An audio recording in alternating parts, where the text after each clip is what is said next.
안녕하세요. 영어 단어 속에 숨겨진 묘묘한 맛을 찾아 떠나는 시간입니다. 자, 오늘은요, 우리가 정말 자주 쓰면서도 그 깊이를 제대로 알지 못하고 지나치기 쉬운 단어, 바로 fail에 대해서 아주 속 시원하게 파헤쳐 보겠습니다. 여러분 혹시 fail 하면 딱 실패하다 이거 하나만 떠오르시나요? 과연 그 뜻 하나만 알고 있으면 충분할까요? 오늘 저와 함께 fail이 가진 여러 가지 얼굴들을 하나씩 만나보시면 생각이 완전히 바뀌실 거예요. 좋습니다. 그럼 본격적으로 시작해 볼까요? 모든 이야기의 출발점, fail이 가진 가장 기본적인 그 핵심 의미부터 한번 확실하게 짚고 넘어가겠습니다. 사전을 찾아보면 이렇게 나오죠. 목표나 기대 또는 의무를 달성하는 데 성공하지 못하는 것. 네, 맞아요. 이게 기본 뜻인데 단순히 성공의 반대말이라고만 생각하면 이 단어의 진짜 매력을 놓치게 됩니다. fail의 진짜 속마음은 뭐냐면요. 바로 기대와 현실 사이의 어긋남이에요. 어떤 목표가 있었든, 시험이 있었든, 아니면 꼭 해야 할 의무가 있었든, 우리가 기대했던 결과에 미치지 못했을 때 느끼는 바로 그 감정, 그게 fail의 본질인 거죠. 예문을 보면 느낌이 확 올 거예요. 자, 천천히 한번 들어보세요. The project failed due to a lack of investment capital. 그 프로젝트는 투자 자본 부족 때문에 실패했다. 이건 프로젝트라는 어떤 객관적인 일의 실패를 말하죠. 그런데 다음 예문은 좀 달라요. Don't fail me now. 지금 나를 실망시키지 마. 여기서는 나의 믿음이나 기대를 저버리지 말아달라는 아주 감정적이고 개인적인 의미로 쓰였어요. 느낌이 다르죠? 자, 그럼 이 기대에 미치지 못한다는 기본 개념이 시험이나 어떤 행동처럼 우리 일상에서 좀 더 구체적인 상황에서는 어떻게 옷을 갈아입는지 한번 볼까요? 아마 우리한테 제일 익숙한 표현이 아닐까 싶은데요. 바로 fail on exam 또는 fail a test입니다. 말 그대로 시험이나 평가에서 통과하지 못했을 때 쓰는 표현이죠. 예를 들어 볼게요. 먼저 he failed the exam because he didn't study enough. 그는 공부를 충분히 하지 않아 시험에 떨어졌다. 이렇게 학교 시험에서 낙제점을 받았을 때 쓸 수 있고요.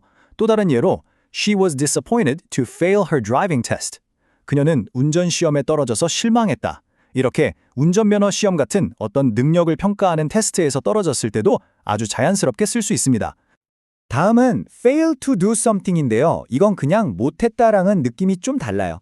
여기에는 당연히 했어야 하는 건데 하는 어떤 의무나 책임의 무게가 실려 있거든요. 예문을 보면 그 무게감이 확 느껴지실 거예요. She failed to complete the project on time. 그녀는 프로젝트를 제때 완성하지 못했다. 마감 기한을 지켜야 할 책임이 있었는데 그걸 못했다는 거죠. 한 걸음 더 나아가서 The company was sued for failure to provide a safe work environment. 그 회사는 안전한 근무 환경을 제공하지 못한 실패 때문에 고소당했다. 와, 이건 법적인 문제로까지 번졌네요. 이처럼 그냥 안 했다와는 차원이 다른 훨씬 무거운 책임감을 담고 있는 표현입니다. 이제부터는 조금 더 추상적인 세계로 가볼게요. 비슷해 보이지만 사실은 아주 미묘한 차이를 가진 두 표현, fail in과 fail on을 비교해 보겠습니다.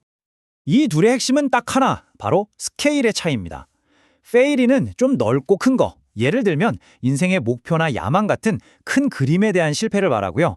반면에 failon은 딱 꼬집어서 어떤 과점의 특정 부분이나 세부 항목에서 기준을 넘지 못했을 때 사용해요.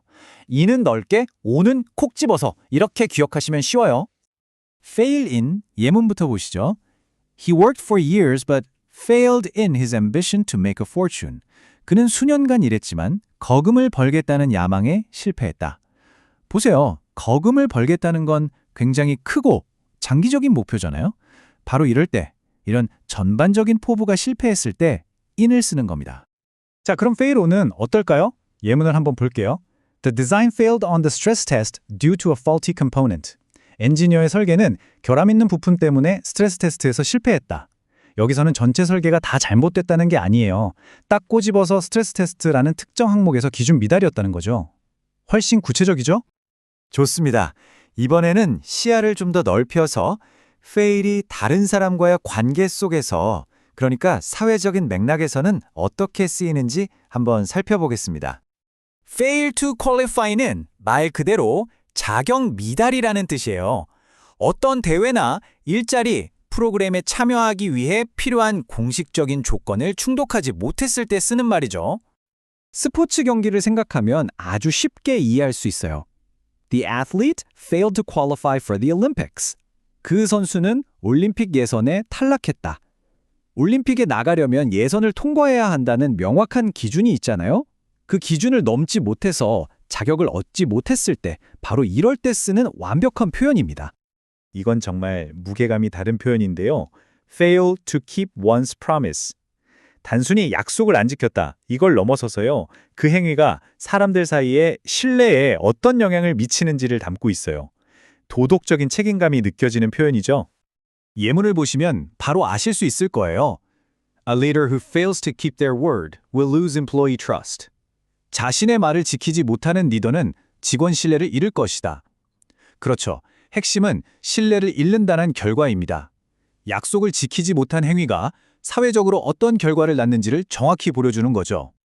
자, 지금까지는 어떤 행동이나 결과에 대한 실패였다면 이제부터는 조금 다른 종류의 실패를 이야기해 볼 거예요. 바로 우리 머릿속, 생각의 실패에 대한 겁니다. fail to realize. 이건 뭔가를 몰랐다는 건데 그냥 모르는 게 아니라 중요한 사실이나 상황의 심각성을 깨닫지 못했다, 인지하지 못했다는 뉘앙스예요. 일종의 인식의 실패라고 할 수 있죠. 이 예문이 정말 딱인데요. He failed to realize the seriousness of the situation. 그는 상황의 심각성을 깨닫지 못했다. 상황이 얼마나 심각한지 몰랐다는 거잖아요.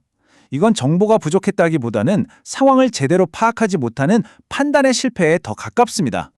자, 지금까지 fail의 좀 어둡고 부정적인 면만 본 것 같죠? 그런데요, 이 단어에는 정말 상상도 못할 엄청난 반전이 숨어 있습니다. 기대하셔도 좋습니다. 자, 드디어 마지막 파트입니다. fail이 어떻게 실패가 아닌 확실함을 의미하게 되는지 그 놀라운 마법을 한번 같이 보시죠. 비밀은 바로 never에 있습니다. fail 앞에 never가 붙는 순간 실패하는 법이 절대 없다는 뜻이 되면서 의미가 180도 바뀌어요.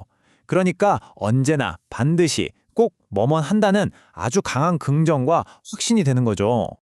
예문을 들어볼까요? She never fails to greet everyone with a smile. 그녀는 항상 웃으며 모두에게 인사한다. 이건 그녀가 가끔 웃으며 인사한다는 뜻이 아니에요. 예외가 없다는 겁니다. 그녀를 만나면 언제나 100% 웃는 얼굴로 인사해준다? 이게 거의 그녀의 습관이고 특징이라는 거죠. 정말 확실하지 않나요? 자, 이렇게 fail의 다채로운 얼굴들을 쭉 한번 살펴봤습니다. 어떠셨나요? 단순한 실패에서 시작해서 책임을 다하지 못하는 것, 세부 기준을 놓치는 것, 상황을 깨닫지 못하는 것을 거쳐 마침내 절대 실패하지 않는다. 즉, 반드시 뭐뭐 한다는 확실성의 의미까지. 이제 여러분은 fail이라는 단어를 훨씬 더 깊이 있고 자신감 있게 사용하실 수 있을 겁니다.